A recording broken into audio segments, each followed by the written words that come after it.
நானும் விவசாயம் பண்ணுறதுனால சொல்ல வரேன். என்னோடய பொருளை வந்து நான் இன்றைக்கி மதிப்பு கூட்டதுனால தான் இன்றைக்கி வந்து என்னோடய பொருளுக்கு வந்து என்னால் வந்து விலை நிர்ணயம் செய்ய முடியுது. ஸோ இதை வந்து ஒவ்வொரு விவசாயம் பண்ணுறவங்களும் அவங்களோட பொருளுக்கு வந்து அவங்க மதிப்பு கூட்டி அவங்களால வந்து அது விலை நிர்ணயம் செஞ்சுட்டாங்கனாலே அது வந்து ஒரு சக்ஸஸ் தான். இப்போ இதுதான் வந்து பார்த்திங்கன்னா என்னோடய வேல்யூ ஆடட் ப்ராடக்ட்ஸ், அதாவது மதிப்பு கூட்டல் பொருள், அதாவது எங்கள் பண்ணையில் கிடைக்கிற பொருளை வச்சு நம்ம வந்து எல்லாம் பண்ணுது. ஸோ இதில் வந்து நான் ஒரு ப்ராடக்டாக வந்து உங்களுக்கு வந்து என்னென்னு சொல்கிறேன். ஸோ இது வந்து பார்த்திங்கன்னா எங்களோட ஹெர்பல் ஹேர் கலர், அப்புறம் வந்து புத்து மண், அப்புறம் ஹெர்பல் ஹேர் பேக்கு, அதுக்கப்புறம் ஷியக்காய், பூந்தி கொட்டை பவுடர், பேபி பாத் பவுடர், அப்புறம் வந்து பாத் பவுடர், அப்புறம் வந்து சாண்டல்வுட் ஃபேஸ் பேக், அப்புறம் சாஃப்ரன் ஃபேஸ் பேக், அப்புறம் வந்து ஹெர்பல் ஃபேஸ் பேக். இது இல்லாமல் வந்து பார்த்திங்கன்னா ஒரு 5 விதமான சோப்பு, அதாவது வந்து ஆவாரம்பூ சோப்பு, ஹைபிஸ்கஸ், சார்கோல், குப்பைமேனி, அப்புறம் வந்து வெப்பாலை சோப்பு வந்து இது பண்ணுறோம்.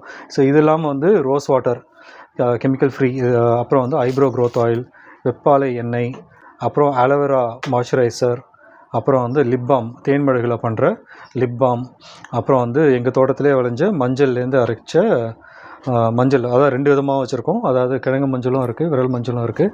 அதாவது பூசு மஞ்சளாகவும் யூஸ் பண்ணலாம், சமையலுக்கும் யூஸ் பண்ணலாம். அப்புறம் வந்து குங்குமாதி தைலம்.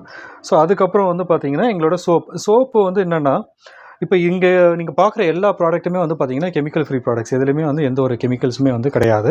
ஸோ ஆனால் வந்து சோப்பில் மட்டும்தான் நம்ம வந்து கெமிக்கல் சேர்த்துருக்கோம். கெமிக்கல் ஏன் சேர்த்துருக்கோம் அப்படின்னா, ஏன்னா சோப்பில் வந்து உங்களுக்கு வந்து நுரை வராது. ஆனால் வந்து இதில் எப்படி பண்ணியிருக்கோன்னா, இது வந்து கோல்டு ப்ரெஸ் மெத்தடில் பண்ணுறதுனால, ஸோ இந்த சோப்பு வந்து கிட்டத்தட்ட வந்து பார்த்திங்கன்னா மரசெக்கு தேங்காய் எண்ணெய் யூஸ் பண்ணி தான் நாங்கள் வந்து பண்ணுறது. ஸோ இதை செஞ்சதுக்கப்புறம் ஆல்மோஸ்ட் வந்து பார்த்திங்கன்னா இங்கே நீங்கள் பார்க்கலாம், இதை வந்து கிட்டத்தட்ட வந்து ஒரு 45 நாளில் வந்து க்யூர் பண்ணுவோம். 45 நாள் வந்து அதோட அந்த அசிடிட்டியும் அந்த இது வந்து போகிறதுக்காக, அந்த காரத்தன்மை வந்து போகிறதுக்காக இதை அப்படியே வந்து காய விட்டுருவோம்.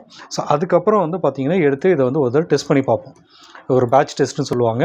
அந்த பேட்ச் டெஸ்ட்டில் இது பாஸ் ஆகுது, நல்லா வந்து ஓகே, இது வந்து யூஸ் பண்ணலாம் அப்படின்னு தெரிஞ்சதுக்கப்புறம் தான் எடுத்து நாங்கள் வந்து இதை பேக் பண்ணி வந்து யூஸ் பண்ண ஆரம்பிப்போம்.